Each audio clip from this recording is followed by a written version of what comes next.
Good evening friend, कैसे आप लोग सब अच्छे होंगे। सभी की मेरी तरफ से राम राम राधे राधे। और एसएससी की तरफ से डेट अनाउंस हो गया। उनका जो एसएससी का जो अपना कैलेंडर है एग्ज़ाम डेट का, उसने अनाउंसमेंट कर दिया है। और जो उसमें छोटा एग्ज़ाम है वो आपको 2/5 से स्टार्ट हो जाएगा। और जो बड़ा एग्ज़ाम है जिसमें हम लोग बोलते हैं कि सिलेक्शन पोस्ट या सीजीएल, जो लास्ट में है सीजीएल का, उसका पेपर आपको 14/7/2023 से स्टार्ट होगा और 27/7/2023 तक चलेगा।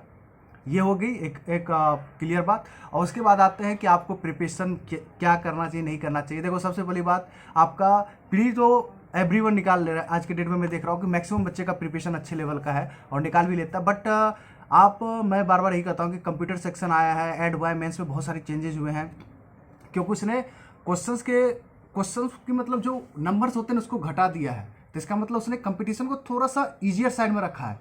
और उसके साथ में उसने और कुछ कुछ टॉपिक ऐड कर दिया है, जैसे लाइक कि कंप्यूटर ऐड कर दिया है। तो आप कंप्यूटर प्रिपरेशन एक मैथ वाले टीचर से नहीं कर सकते हो। मैं बोलूँगा आप कंप्यूटर, जो टीचर कंप्यूटर पढ़ाता है तो उससे आप पढ़ो, ना कि मैथ वाले टीचर आपको कंप्यूटर पढ़ा रहा है तो इसका मतलब वो आपको आधा आधा अधूरी ज्ञान की बातें कर रहा है। तो इससे बचे, क्योंकि मैं इस बार जो सीजीएल 2022 वाला देख रहा हूँ, मेंस का बच्चा अच्छे स्कोर है बट कंप्यूटर में फेल है, तो फिर क्या फ़ायदा हुआ।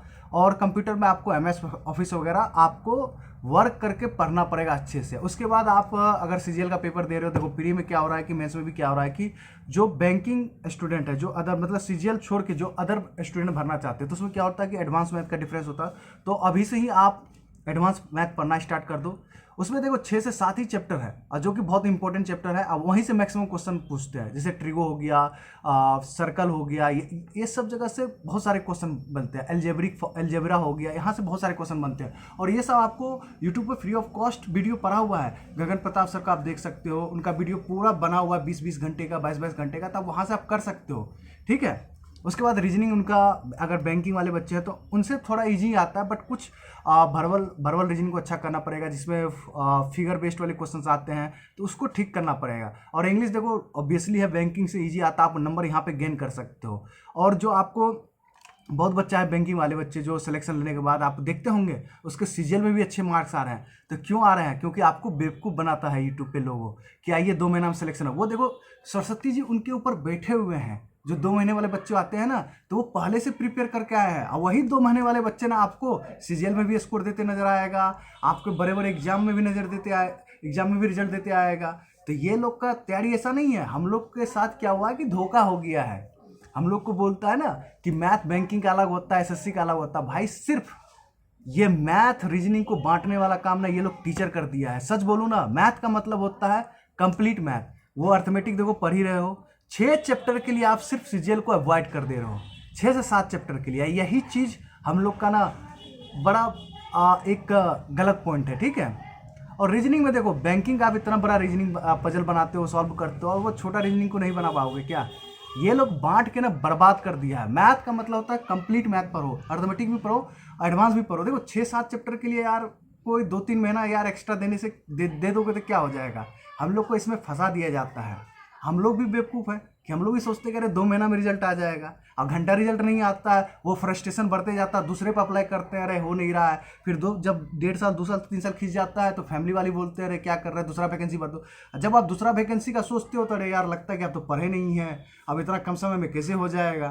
तब आपको फिर रियलाइज होता है, जैसे मुझे रियलाइज हो रहा है। ये सब चक्कर में मत पड़िए। जो भी न्यू बच्चे हैं, थोड़ा सा टाइम लीजिए। मैथ मतलब मैथ को अच्छे से कंप्लीट कीजिए, रीजनिंग मतलब रीजनिंग को अच्छे से कंप्लीट कीजिए। देखिए छोटा छोटा टॉपिक होता है रीजनिंग में, आप कंप्लीट कर सकते हैं। उसके बाद देखिए, बस आपको थोड़ा सा इफर्ट लगाना पड़ेगा जीए और करंट अफेयर में, जहाँ पे डाइवर्सिटी है, यहाँ पे डाइवर्स हो जाता है सिलेबस। बस मैथ रीजनिंग इंग्लिश में कोई कोई चीज़ डाइवर्स नहीं है, बस सेम ही ये चीज़ है। आप भी अर्थमेटिक पढ़ते हो, वहाँ पे भी अर्थमेटिक पूछता है। आप अर्थमेटिक देखो तो बैंकिंग लेवल से ईजी ही पूछता है। बट यहाँ पे क्या बना दिया है टीचर लोगों ने कि नहीं उसका अलग सिलेबस है, इसका अलग। जैसे कि पहले आप अगर 4 साल 5 साल पहले बैक जाओगे ना, तो 2 महीना में 3 महीना में आपका बैंकिंग सिलेबस कंप्लीट हो जाता था, लोगों के यहाँ से निकल जाता था। इंग्लिश में 8 नंबर ला रहे हो, हैप्पी, कोई दिक्कत नहीं, 8 नंबर से खुश। ये चीज़ था, आलम था एक टाइम में। बट अभी के डेट में मैं बोलूँगा, जो आपको दिखता है यूट्यूब पे बहुत बहुत बोलता है कि मेरा बैंकिंग में भी रिजल्ट है, एसएससी में रिजल्ट है। क्यों है रिजल्ट? उसने मैथ को पूरे पढ़ा है, ना कि बैंकिंग के लिए। उसने मैथ मीन्स मैथ पढ़ा है, उसने पूरे के पूरे अर्थमेटिक एडवांस जो भी आता है सब ने पढ़ा है। उसने रीजनिंग का मतलब रीजनिंग पूरा पढ़ा है, इंग्लिश पूरे पढ़ा है। और आपको ज्ञान देने यूट्यूब पर आता है, कुछ नहीं बोलता वो लोग। आप लोग को बताता है नाम पे कि मैंने ऐसे प्रिपरेशन किया। भाई प्रिपरेशन घंटा तेल लेने गया, तुम बोलो ना कि मैं साल भर से प्रिपरेशन कर रहा था, मैंने पूरे के पूरे मैथ पर है, एडवांस पर है। कोई नहीं बोलता है। जब सीजीएल का रिजल्ट आ जाता है 100, आप देखोगे कि इस बार का भी बैंकिंग वाले बच्चे 140 150 नंबर लेकर आए हैं, बट आपको बोलेगा नहीं एडवांस मैथ तो नहीं पढ़ा है मैंने। अब पढ़ा है, वो डेफिनेटली पढ़ा होगा, बट आपको उल्लू बनाने का काम है। आप उल्लू बनते हैं, हम भी उल्लू बनते हैं। ये चीज़ है सबसे प्लस पॉइंट, ठीक है। तो एसएससी सीजीएल एसएससी का नोटिफिकेशन आ चुका है ऑलरेडी, आपका डेट अनाउंस होगा, तो आप लोग एंजॉय कीजिए। जो एसएससी वाले बच्चे हैं थोड़ा सीरियस हो गया, जो बैंकिंग वाले बच्चे हैं देखो आपका अभी बड़ा एग्जाम तो कोई है नहीं, बट मैथ अगर पढ़ रहे हो तो सीरियसली पढ़ना। अगर एडवांस भी पढ़ लेना, यूट्यूब पर पूरा पढ़ा हुआ देखो, आपका अभिनय सर का भी पढ़ा हुआ है, गगन प्रताप सर का भी पढ़ा हुआ है, रामो सर का भी पढ़ा हुआ है, रेमो सर रामो सर बोल रहे, रेमो सर का भी पढ़ा हुआ है। इन तीनों टीचर में से जो भी आपको पसंद आए पढ़ सकते हो। और रीजनिंग आपको इजी वे में कहीं भी मिल जाएगा, बहुत इजी आता है, ठीक है। और इंग्लिश देखो, अगर बैंकिंग में प्रिपरेशन कर रहे हो थोड़ा सा डिफरेंट है, आपको कुछ कुछ याद करना पड़ेगा, जैसे कि आपको यहाँ पे वन वर्ड सब्स्टिट्यूशन याद करना पड़ेगा, इडियम्स थोड़ा सा याद ज़्यादा पड़ना है, बस यही काम करना पड़ेगा। इसका पैसेज वैसे ना बहुत ईजी आता है, क्लोज टेस्ट वगैरह सेंटेंस एनालिसिस बहुत ईजी आता है, तो काम हो जाएगा। तो ओवरऑल सिनेरियो आप समझ गए होंगे। आपको प्रिपरेशन करना है तो अभी से लग जाइए, नहीं करना है तो छोड़ के बैंकिंग पे ही रहिए। अगर बैंकिंग एक दिन ना एक दिन डुबा देगा आपका लुटिया, अगर अच्छे से प्रिपरेशन करेंगे तो बैंकिंग डेफिनेटली निकलेगा। अगर मेरा देखो, मैं कहना चाहता हूँ कि आप मैथ का मतलब होता है मैथ पूरे अच्छे तरीके से करो, रीजनिंग अच्छे से पढ़ो, मतलब पूरा सिलेबस कंप्लीट करो, ठीक है।